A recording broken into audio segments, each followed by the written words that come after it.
Every evening, as the Moscow light faded and painted the sky in shades of bruised plum and burning amber, I would do this. My grandmother, Babushka Anya, cherished this book. Not for its stories, but for its letters, its script. Cyrillic. Ancient, beautiful strokes that danced across the page like a solemn ballet. She said it was the soul of Russia, etched in ink.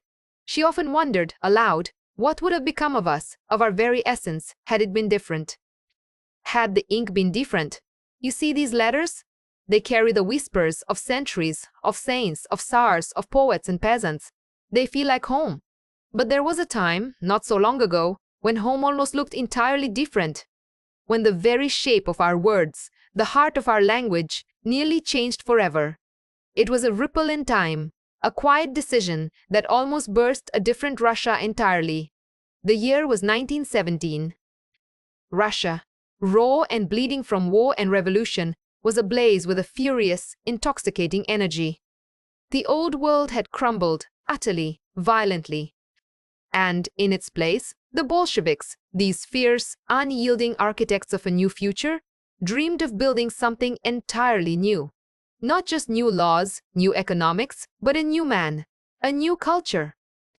Everything, they believed, had to be cleansed, reformed, propelled into a dazzling socialist tomorrow.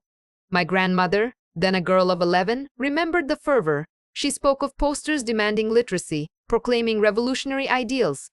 "Learn, Anya. Learn to read the future," her father would say, his voice rough with hope. For these revolutionaries, the Cyrillic alphabet, the very one that filled this sacred book, was a relic. A dusty, symbolic anchor to the past they so desperately wanted to shed. It was braided with the threads of Tsarist oppression, steeped in the incense of Orthodox churches they sought to dismantle. It felt old, isolated. A barrier, they thought, to the bright, shining international future. They looked west, to the crisp, clean lines of the Latin alphabet that dominated Europe, that spoke the language of science and industry. And a thrilling, dangerous idea took root. Why not write Russia's future in Latin? Babushka Anya told me about the whispers in the village, carried on the wind like dandelion seeds. People said the new government wanted everyone to read faster, to join the world, to be modern. For many, especially in our remote village, where a book was a rare treasure and literacy, a luxury, the promise of easy learning was like a shimmering mirage in the dry steppe. They called it Latinization.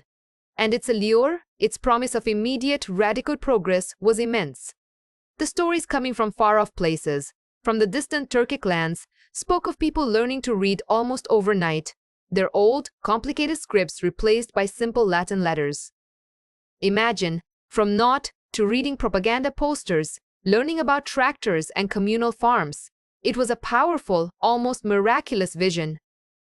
My grandmother's own mother, a kind, patient woman who could only sign her name with a laborious cross, dreamt of Anya reading for them all, devouring books and newspapers, bringing the new world into their humble home. This promise of light, of knowledge, was intoxicating. This was not just a linguistic fix, it was an ideological crusade. The Bolsheviks were obsessed with modernization. Russia was vast, largely illiterate, and desperately poor. Latinization, they argued, was a shortcut. Fewer confusing letters, simpler sounds. It would catapult millions into literacy, arm them with knowledge, and turn them into loyal, productive citizens of the Soviet experiment. It was said that in some regions, where older, more complex scripts were replaced by Latin ones, literacy rates soared from 2% to 60% in just a few years. 60%. Can you imagine the excitement, the raw, unbridled hope that surged through a nation desperate for change? When a simple thing, like changing the written word, promised to unlock education, knowledge, and a better life for their children? Beyond just internal progress lay the grand vision of global socialist unity. They believed a shared Latin script would melt away borders, allowing Soviet Russia to communicate more easily with its comrades across Europe, to join the international proletariat. This wasn't some isolated Russian idea either. Far to the south, in Turkey, Mustafa Kemal Atatürk, another revolutionary leader, was doing something similar. In 1928, He swapped the ancient Arabic script for a new Latin one, a bold move to disentangle Turkey from its Ottoman past and steer it toward a modern, secular future. This sent a ripple of validation through Moscow. If Turkey could do it, why not Russia? And what about our own vast empire, brimming with dozens of languages, many of them using complex Arabic or Persian scripts seen as relics of a feudal past? The Turkic languages, so numerous, so crucial to the dream of a united socialist future, became the testing ground. Azerbaijani, Kazakh, Tatar, all began converting to Latin. My grandmother recalled the posters, the newspapers from the city featuring strange new symbols for these faraway nations. It was a dizzying time of change, of constant reinvention. This wasn't just a political whim. It was pursued with an almost academic rigor. Back in Moscow, amidst the clatter of typewriters and the faint smell of ideological fervor, brilliant minds were set to work. Men like Anatoly Lunacharsky, the People's Commissar of Enlightenment, a poet, a scholar, a true believer in the Cultural Revolution, were at the helm. He saw alphabet reform not as a footnote, but as a central pillar of the New World. In 1929, an entire committee was formed, the All-Union Committee for the New Alphabet, or VTSKNA as they called it, led by the formidable Professor N.F. Yakovlev. It was a diverse company, linguists, printers, visionaries, all working tirelessly towards a single goal, a Latin alphabet for Russia. Babushka Anya once showed me a picture of one of these men. A distant cousin, a scholarly sort who worked in some bureaucratic office in Moscow. He sent a letter once, filled with diagrams of new letters, excited explanations. He believed, truly, that they were forging a common tongue for all humanity, starting with Russian. He wrote of how they debated, passionately, over every single letter, every sound. They wanted to strip away the unnecessary, the redundant, to make Russian sharp, efficient, modern. It was a giant puzzle, but they were convinced they were solving it for the good of all. The committee finished its proposals in early 1930. 3 slightly different Latin alphabets for Russian were on the table. 3 different ways our words could have looked. And the conviction pulsed through their report, like a decree from fate itself. The transition in the near future of Russian to a single international alphabet on a Latin basis is inevitable. Inevitable. Such a strong word, filled with such certainty. But history, as my grandmother always sighed, has a cruel sense of irony. Inevitable. The ink barely dried on their declaration when the great gears of power shifted, silently at first, then with a thunderous roar. Joseph Stalin. By the early 1930s, his shadow was long, cast across every corner of this vast land. The dreams of global revolution, once so vibrant, began to fade, replaced by a colder, harder ambition, socialism in one country. The focus turned inward. Strength, unity, Russian might.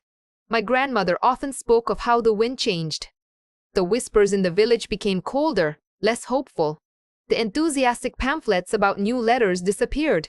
Suddenly, speaking of Latinizing Russian wasn't modern anymore. It was suspicious, foreign, a betrayal even. Overnight, the Cyrillic script, once dismissed as a relic, was reminted as a sacred symbol of Russian identity. It wasn't old, it was ours. It was the thread connecting us to Pushkin, to Tolstoy, to the ancient glory of Russia. This was not about logic, not about literacy rates anymore. This was about the very soul of a nation, being fiercely, ruthlessly reclaimed. And then, the hammer fell. Just days after the inevitable declaration, on January 25, 1930, Stalin himself issued a decree. Not a public spectacle, not a grand declaration. A quiet, decisive command. Stop all work on Latinizing the Russian alphabet. My distant cousin, the scholar who had sent the excited diagrams, stopped writing.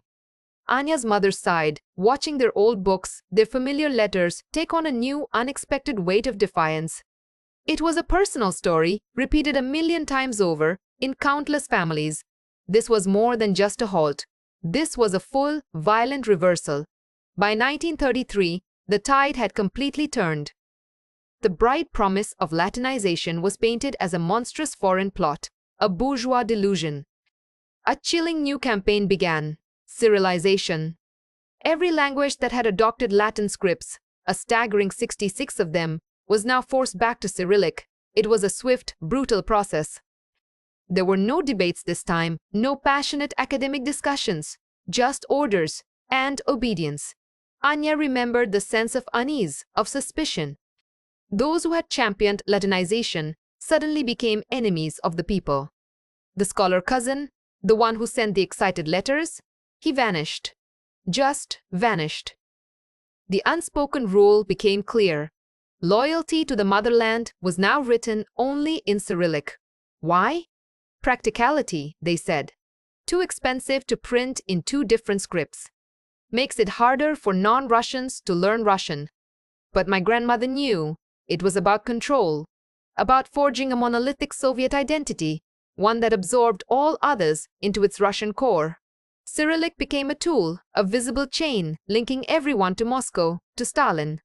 It was easier to teach them Russian, they argued, if all the other languages used Russian letters. And in the chilling era of the Great Purge, dissent was not tolerated. Any whisper of Latinization, any argument for global unity, was simply silenced. Forever. So, the great orthographic schism was resolved. Cyrillic remained. And what if? Anya often asked herself as she grew older, what if? What if those Latin letters had taken root? Would Russia have felt less isolated from the West? Would the Cold War have been different? Even a little, if our shared words had looked the same? Would my grandmother have been able to read the books from Paris, from London, as easily as she read her Russian poets? Sometimes, when I visit the grand libraries of Europe, their Latin scripted books seem to whisper a different future, a path not taken, a connection never forged. The Cyrillic script became more than just letters. It became a symbol of Russian resilience, of its unique cultural strength, a defiant rejection of Western influence. For good or ill, it shaped our identity, the way we saw ourselves, the way the world saw us. And even today, in scattered corners of the vast lands that were once the Soviet Union, you see the echoes of that long-ago decision. Some nations, freed from Moscow's grip, have begun to shed Cyrillic, embracing new Latin alphabets, a reclaiming of their own identities, their own connections to the wider world. A quiet rebellion, decades in the making. It reminds you, doesn't it, that language is never just about communication. It's about who we are, where we've been, and where we're going. Every letter, every stroke of ink on a page carries more than just meaning. It carries history. It carries identity. It carries the soul. And sometimes, the choices we make about ink echo for centuries.